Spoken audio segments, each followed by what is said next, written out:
وعن ماله من أين اكتسبه وفيما أنفقه।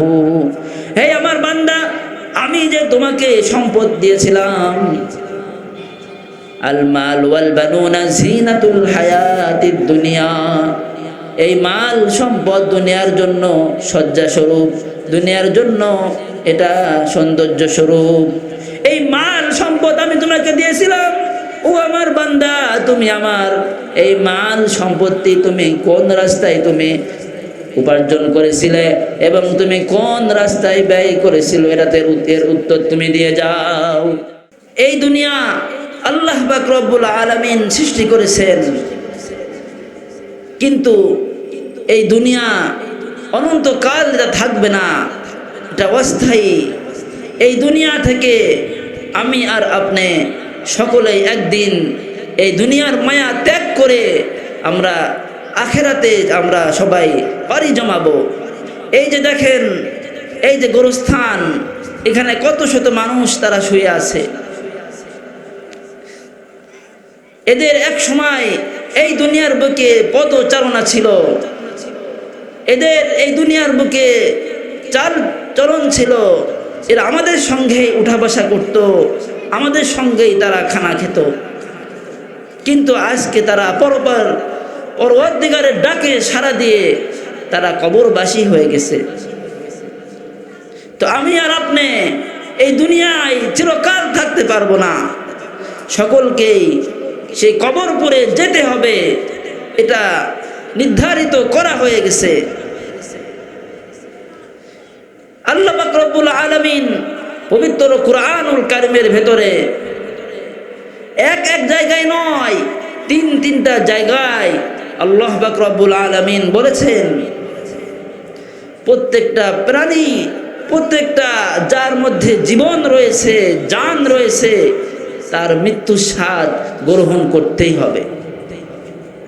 আল্লাহ তাআলা এক জায়গায় বললে পারতেন, কিন্তু আল্লাহ রব্বুল আলামিন তিনটি জায়গায় আল্লাহ তাআলা তিনি বলেছেন। আল্লাহ পাক রব্বুল আলামিন প্রথম জায়গায় বলেন, কুল্লু নাফসিন যায়িকাতুল মাউত ওয়া ইন্নামা তুওয়াফাউনা উজুরাকুম ইয়াওমাল কিয়ামাহ ফামান যুহজিহা আনিন নার ওয়া উদখিলাল জান্নাতা ফাকাদ ফাজ। এই পৃথিবীর বুকে যত প্রাণীকুল রয়েছে, যাদের ভিতরে আল্লাহ পাক রব্বুল আলামিন জান দিয়েছেন, যারা চলাফেরা করতে পারে, এই জানদার বস্তু একদিন না একদিন তার মৃত্যুর স্বাদ গ্রহণ করতে হবে। মৃত্যু এমন একটা জিনিস যার থেকে পালানোর কোনো সুযোগ নাই। পৃথিবীর বুকে কত শত বাদশা, কত শত বিত্তশালী সম্রাট, কারোরই কোনো নিস্তার হয় নাই। সকলকেই এই মাটির তলায় যেতে হয়েছে। 24,000 পয়গম্বর, তারাও রেহাই পায় নাই, তারাও মৃত্যুর স্বাদ গ্রহণ করছে।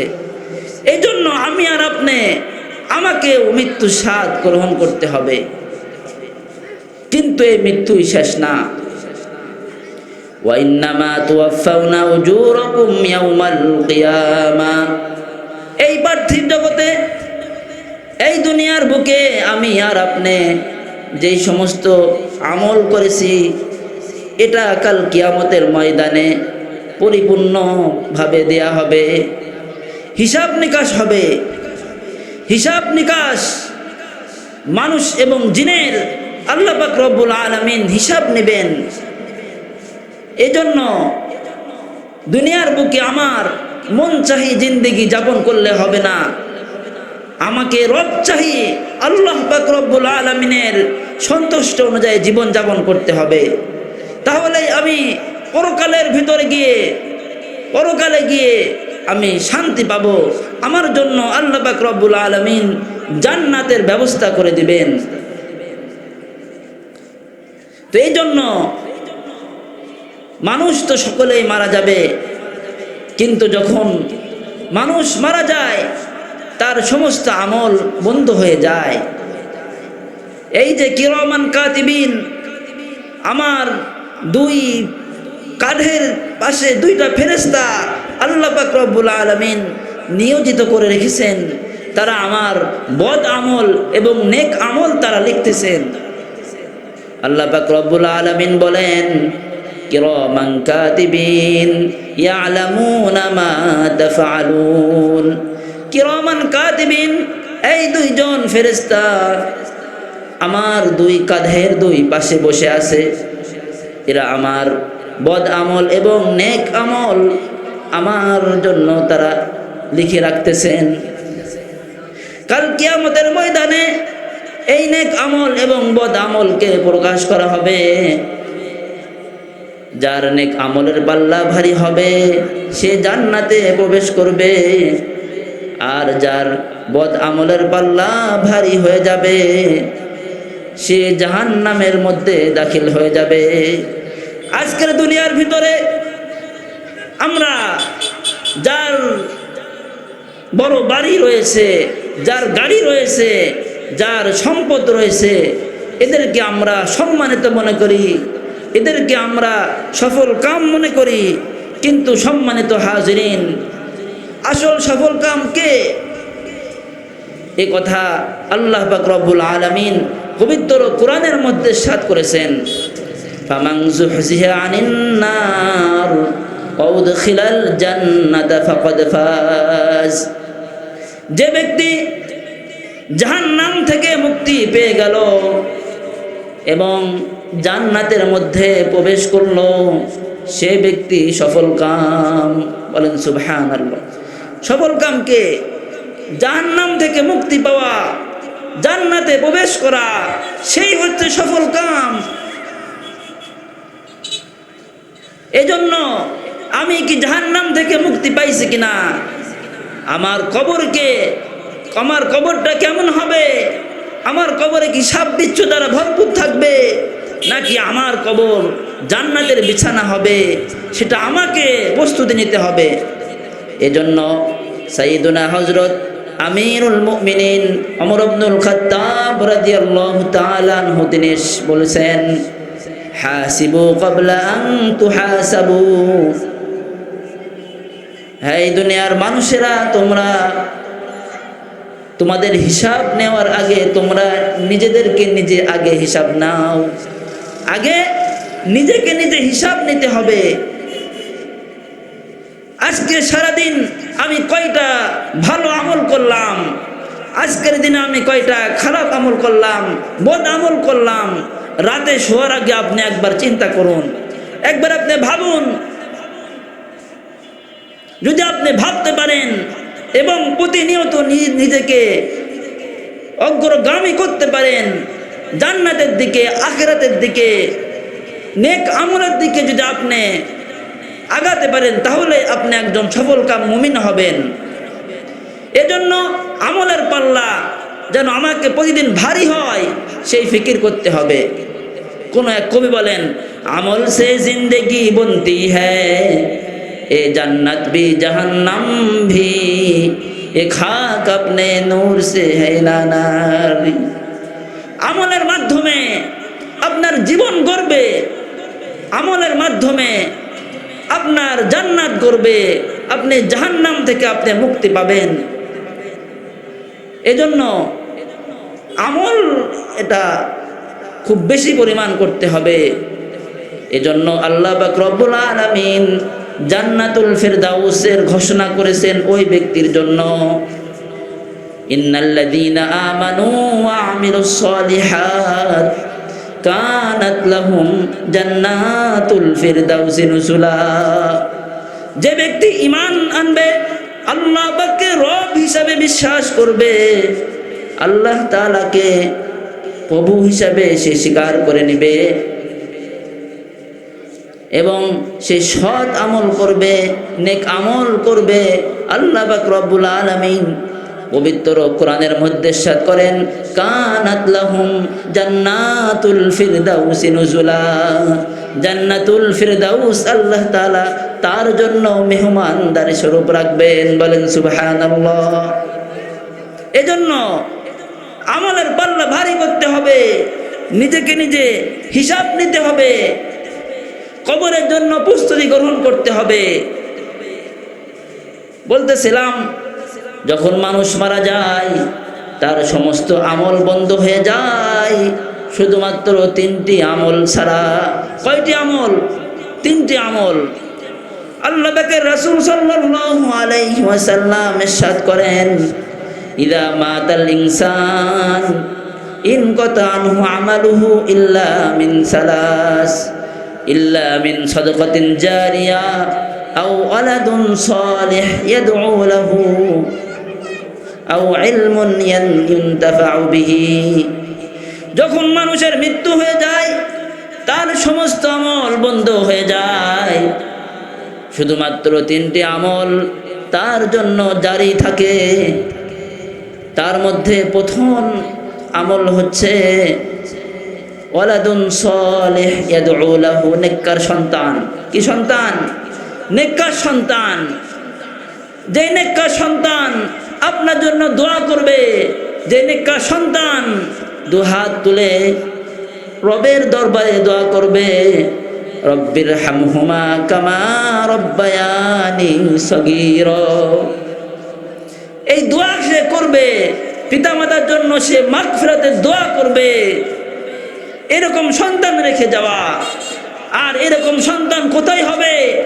এই যে মাদ্রাসা যেটা আছে সেখানে এই নেককার সন্তান করবে।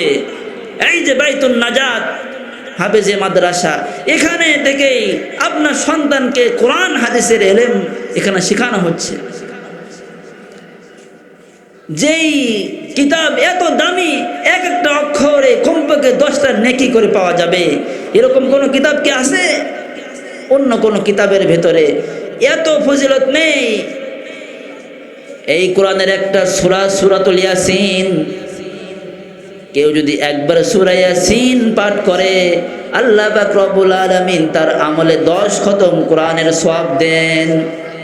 10 খতম সওয়াব।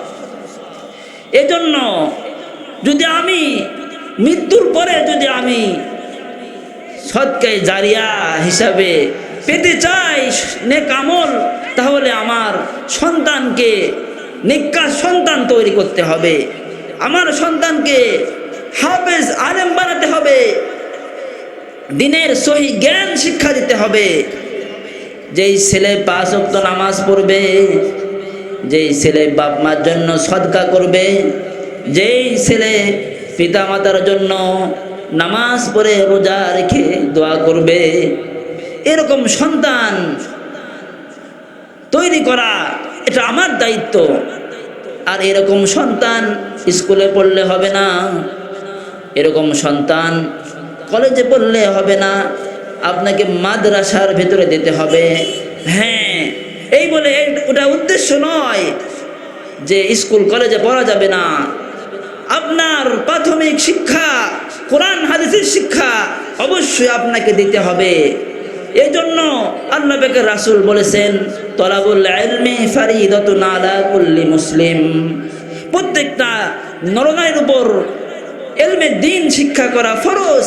এতটুকু জ্ঞান, যে জ্ঞান দ্বারা সে তার জীবন পরিচালনা করতে পারে, নামাজ, রোজা, হজ, যাকাত, ইসলামের ফরজ বিধানগুলো সে আদায় করতে পারবে, এরকম জ্ঞান শিক্ষা দেওয়া এটা আমার দায়িত্ব, আমার উপর ফরজ।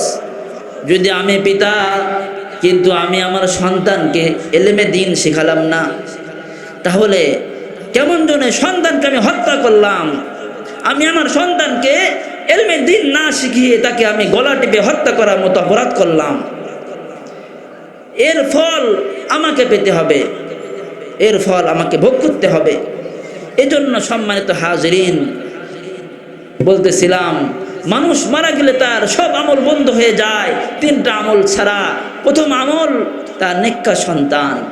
2 নম্বর আও ইলমুন ইউনতাফাউ বিহি, এমন ইলম যার দ্বারা মানুষেরা উপকার লাভ করতে পারে।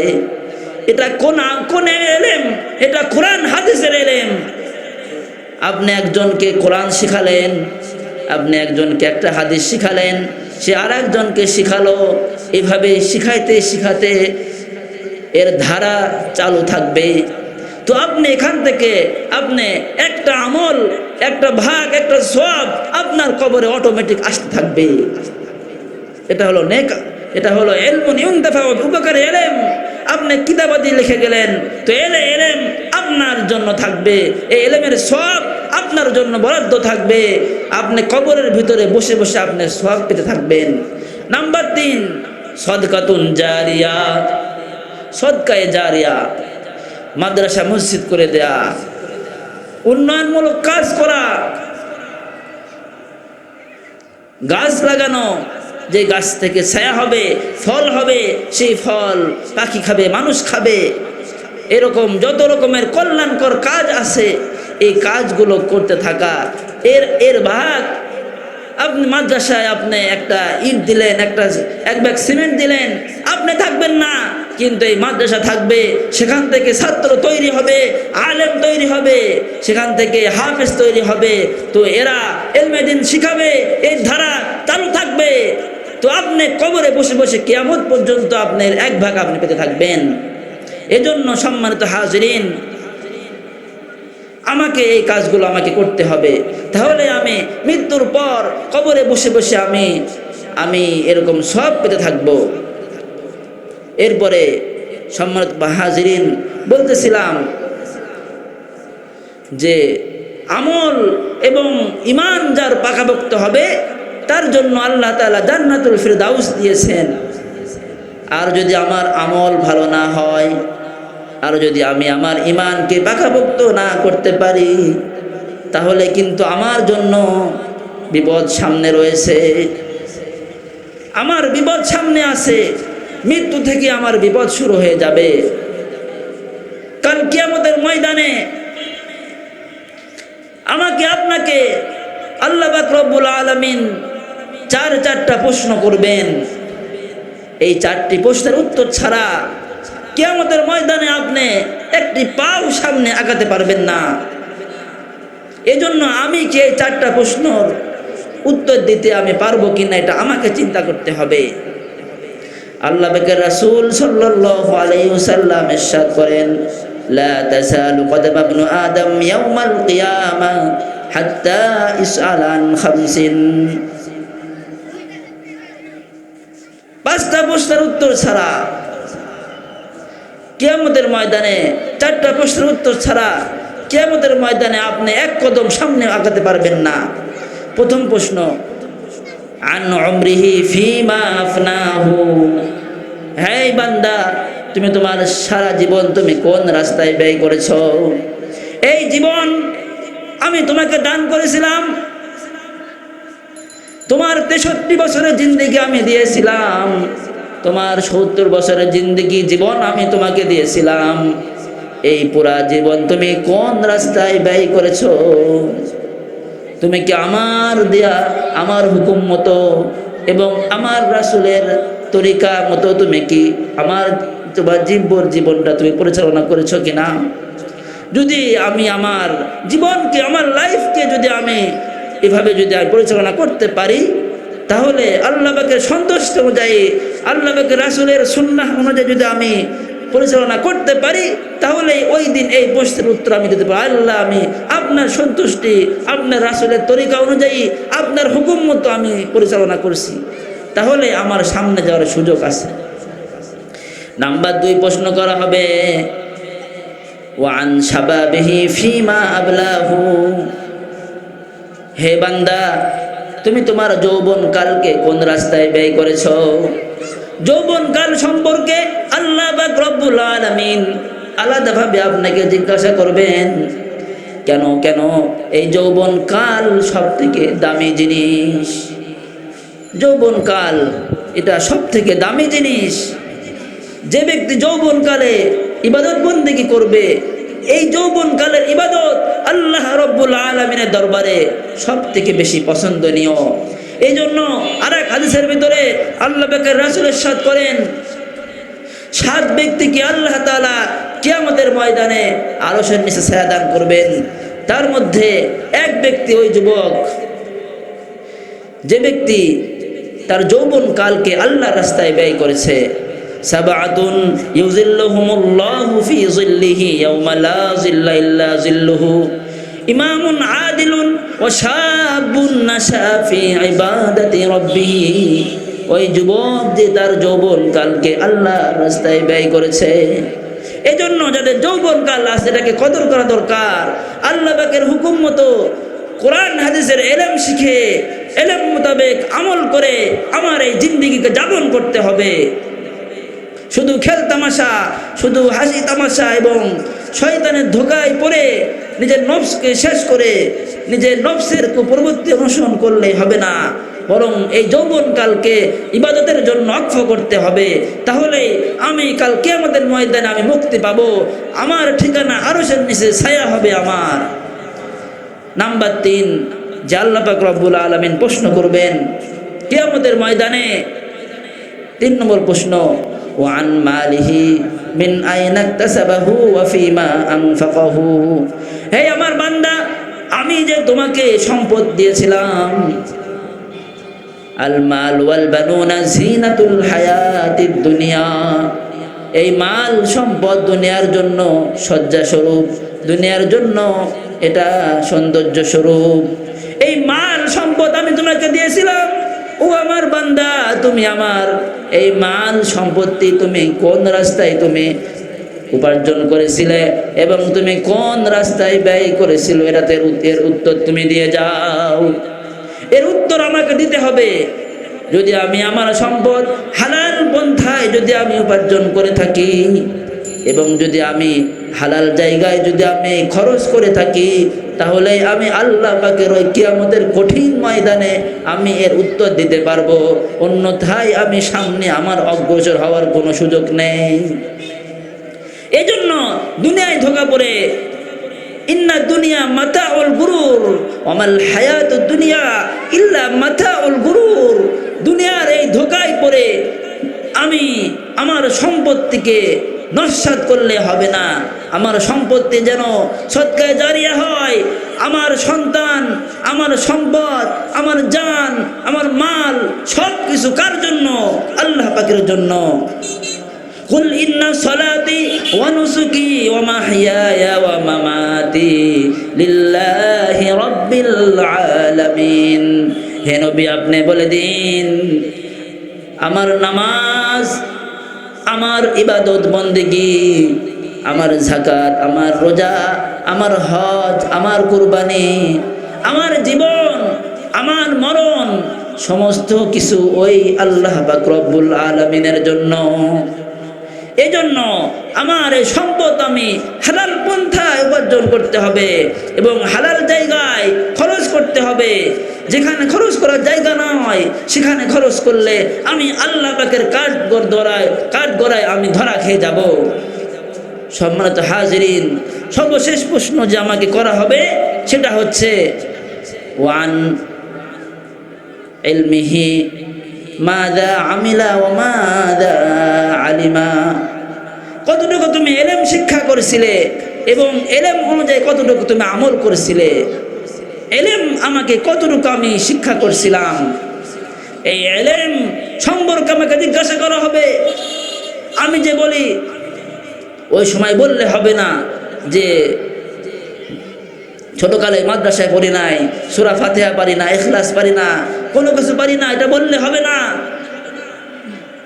এজন্য শুরুতেই বলা হয়েছে, আল্লাহ পাকের রাসূল প্রথমেই বলে দিয়েছেন যে প্রত্যেকটা নরনারীর উপর ইলম শেখা ফরজ। তো পারি না বলে করলে হবে না। যদি না পারেন তাহলে আপনি আজকে থেকে শুরু করেন। আজকে থেকে আপনি আপনার সূরা ফাতিহা, আপনার সূরা ইখলাস, আপনার আমলকে সুন্দর করেন।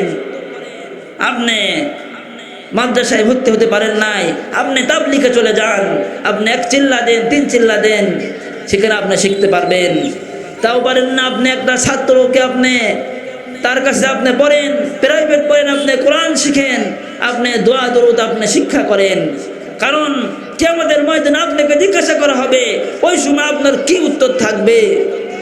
যদি ওই সময় আপনি যদি ইলম মোতাবেক আমল করতে পারেন, শুধু ইলম শিখলেই হবে না, ইলম মোতাবেক আমল করতে হবে। কারণ আমলটা হচ্ছে আসল।